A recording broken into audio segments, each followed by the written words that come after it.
कृष्णा हरे हरे। वैष्णव song Govind Das ने ये गाना लिखा है। बहुत ही सुंदर गाना है। बहुत ही ज़्यादा गाया जाता है। भजहु रे मन श्री नंद नंदन अभय चरणारविंद रे बजऊ। अभय चरण, अभय चरणारविंद, भगवान के चरणों को अभय चरण बोलते हैं। मैं अपने मन को ये बोलना चाहता हूँ, अरे मन भजऊ, तुम प्रार्थना करो, सेवा करो श्री नंद नंदन। ये मन जो बहुत ही दुष्ट है एक और एक वैष्णव सॉन्ग है, उसमें बोलते हैं दुष्ट मनः, दुष्ट मना। अरे दुष्ट मन, एक्चुअली में हमें इसको दुष्ट बोलना चाहिए, क्योंकि भक्ति से रिलेटेड इसको मन नहीं लगता, बाकी सब चीज़ों में इसका बहुत मन लगता है। तो इसलिए दुष्ट मनः बोला जाता है। तो इस मन को ट्रेनिंग के लिए बोला गया है श्री नंद नंदन।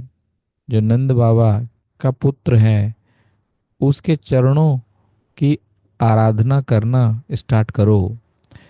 क्यों करो? क्यों उनकी आराधना करनी है? दुर्लभ मानव जन्म सत्संगे। यदि तुमने इस दुर्लभ मानुष्य जन्म में सत्संगा, साधुओं का संग किया, अच्छे लोगों का, जो लोग भगवान के भक्त हैं, डिवोटीज हैं, डिवोटी एसोसिएशन में रहे, तो क्या होगा? तरवे भव, भव सिंधुरे। ये जो सागर है, भव सागर है, इससे आप तर सकते हो, पार पा सकते हो। देन शीत आतप बात बरीसण ए दिन जामिनी जागीरे। शीत मतलब सर्दी, आतप गर्मी, बात बरीषण, इनमें मेरा दिन और मेरी रात मैं इनमें व्यतीत करता हूँ। सर्दी गर्मी, डुअलिटीज, डे नाइट, सुख दुख, इन सब में मेरा दिन और मेरी रात गुजर रही है, एक के बाद एक के बाद। सिंपल सा एक लाइन अंडरस्टैंडिंग है ये पूरे मटेरियल वर्ल्ड की। डुअलिटीज, द्वंद्व, यही है। जब आपको कोई चीज़ दी जाती है तो उससे आप नकारते हो, जो आपके पास नहीं होता उसको हम लेने की इच्छा करते हैं। सर्दी आती है तो गर्मी की कामना करते हैं, गर्मी आती है तो सर्दी की कामना करते हैं। कोई चीज़ हमारे पास है तो उसको हम अप्रिशिएट नहीं कर पाते, जो चीज़ नहीं है उसके हमें कामना, और हमें उसके अंदर बहुत ज़्यादा इंक्रिंग हो गई। तो यही जीवन है, इसको डुअलिटी बोलते हैं। शीत आतप बात भरीषण, इस डुअलिटी में ही हमारा जीवन व्यतीत हो रहा है। और भगवान बोलते हैं इस द्वंद से बाहर निकलने का केवल एकमात्र, एक ही, केवल एक ही तरीका है। डुअलिटी को आप नेगेट नहीं कर सकते, क्योंकि भगवान ने डुअलिटी निवेश इसके अंदर इन्वेस्ट किया है। भगवान ने डर, डुअलिटी, इल्यूजन, ये इन्वेस्ट किए हैं इस जीवन में। डुअलिटी, डर और भ्रम, द्वंद, डर और और इल्यूजन, भ्रम, भगवान ने इसमें इन्वेस्ट किया है इस जगत में। कोई भी व्यक्ति यदि सांस ले रहा है, उसका शरीर है, तो उसको डर होगा, उसको द्वंद्व होंगे, और उसको भ्रम है, इल्यूजन में है। इल्यूजन क्या? ये शरीर। डर क्या? कि मेरी मृत्यु हो जाएगी। और डुअलिटी, ये क्या गलत क्या सही, क्या अच्छा क्या बुरा, क्या सर्दी क्या गर्मी, क्या दिन क्या रात, क्या सक्सेस क्या डर, क्या सक्सेस क्या फेलियर, जय पराजय, सम्मान अपमान, दिन रात, ऐसे करके। तो इन डुअलिटीज के अंदर आदमी फंसा हुआ रहता है। निर्णय लेना, नहीं लेना, कौन सी चीज सेलेक्ट करनी है, कौन सी चीज नहीं करनी, और इनमें हमारे दिन और रात बर्बाद हो रहे हैं। ए दिन जामिनी जागीरे, विफल से विनु कृपण दुर्जन चपल सुख लभ लागिरे। चपल थोड़ा सा सुख में हम विफल, हम कृपण, हम कंजूस, दुर्जन है, जो हम इन चपल सुख में ही सारा मन अपना लेके चल रहे हैं। चपल सुख लभ ला गिरे, ये हमारा बड़ा मुश्किल, बड़ा ही गड़बड़ है। छोटे छोटे सुखों में हम, सच में मटेरियल लाइफ में आप यदि गौर से देखेंगे तो एक छोटे से सुख के लिए हम बहुत बड़ा एक नेटवर्क क्रिएट करते हैं। कोई भी चीज, कुछ भी छोटी सी एक, आप गौर करें, बहुत अच्छे से देखें, एक शादी करने के लिए आदमी यदि ढंग से देखें तो वो पहले एजुकेशन लेता है, नौकरी लेता है। एजुकेशन मतलब उसके गए 15-20 साल, नौकरी मतलब उसके गए 5-6 साल। नौकरी के बाद जब कोई उसको राइट कैंडिडेट समझता है, उसके आसपास वाले घर वाले बोलते हैं अब बच्चा नौकरी करता है, बिजनेस करता है, ये करता है, चलो अब इसकी शादी करते हैं। तो उसको फिर एक अच्छा परफेक्ट वर मिलता है, वर या फिर उसको एक लड़की मिलती है, और वहाँ उसकी फिर शादी होती है। तो वो कनेक्शन कहाँ है? 16-20 साल बाद कनेक्शन है शादी का। उसका स्टार्टिंग कहाँ से हो रही है? कितनी मेहनत करके उसके एक राइट पर्सन मिला, उसके लिए उसने मेहनत की। चपल सुख, उस शादी के लिए उसने इतना मेहनत किया, और उस शादी के पीछे क्या है? Sex life. शादी के पीछे क्या है? कि someone has to be there for me in my emotional understanding. ये उसका पीछे उसका बहुत बड़ा, ये हमको समझ नहीं आता। हमारे को हमारे घर वाले प्रिपेयर कर रहे होते हैं, बेटा कोई तेरे को पूछेगा नहीं, तेरी शादी नहीं होगी, कोई घर वाला कोई आएगा ही नहीं हमारे घर पे, तेरा घर होना चाहिए। ऐसा एक्चुअली में शादी किसी की नहीं होती है तो उससे पहले उसको एक घर बनाते हैं, ताकि कोई आए तो ये तो देखे हमारी बेटी कहाँ रहेगी, अच्छा इस घर में, इनका ये इतना बड़ा घर है, ठीक है, ओके हम अपनी बेटी को देंगे। तो उसका घर होना चाहिए, उसके पास गाड़ी होनी चाहिए, उसके पास व्यवसाय होना चाहिए, उसके पास अपना खुद की अंडरस्टैंडिंग होनी चाहिए, समझदारी होनी चाहिए।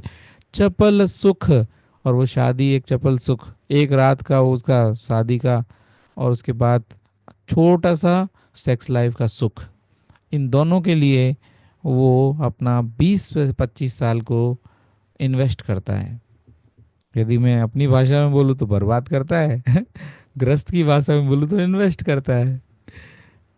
ऐसे ये धन यौवन पुत्र परिजन, एते के याची पर, इनमें इतना हमारा प्रतीति है, इतना हम उसमें प्रेम लगा के, धन यौवन, हम अच्छे दिखने चाहिए। इतनी बड़ी इंडस्ट्री है कॉस्मेटिक की, मतलब आदमी अपनी सुंदरता के लिए बस बैठ जाता है सैलून में जाके, और आंख बंद कर लेता है, और उसके सामने बिल आता है जी 30,000, यस रेडी टू पे। उसका जैसे ही उसका बिल आता है 5,000, रेडी टू पे। यौवन, अपने आप को थोड़ा सा अच्छा दिखने के लिए we can invest any amount of money. अभी तो घर पे बुलाने लग गए हैं आजकल, तो पहले तो घर बाहर जाते थे, आजकल तो बहुत अच्छे अच्छे आपके पास ब्यूटिशियन है, वो अपने घर पे आ जाएंगे, वाह, उसके घर के आने जाने का किराया भी देंगे, घर के आने जाने का सब उसको देंगे। पुत्र होने चाहिए परिजन, इत्ते के आची परती, इन्हीं के अंदर मेरी प्रीति लगी हुई है।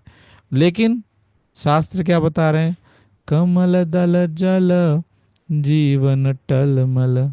ये हमें रियलाइजेशन नहीं हो रहा है कि जैसे कमल के पत्ते पर एक बूंद है, कितनी उसकी टेम्पररीनेस है, कितना उसका जीवन टलमल है।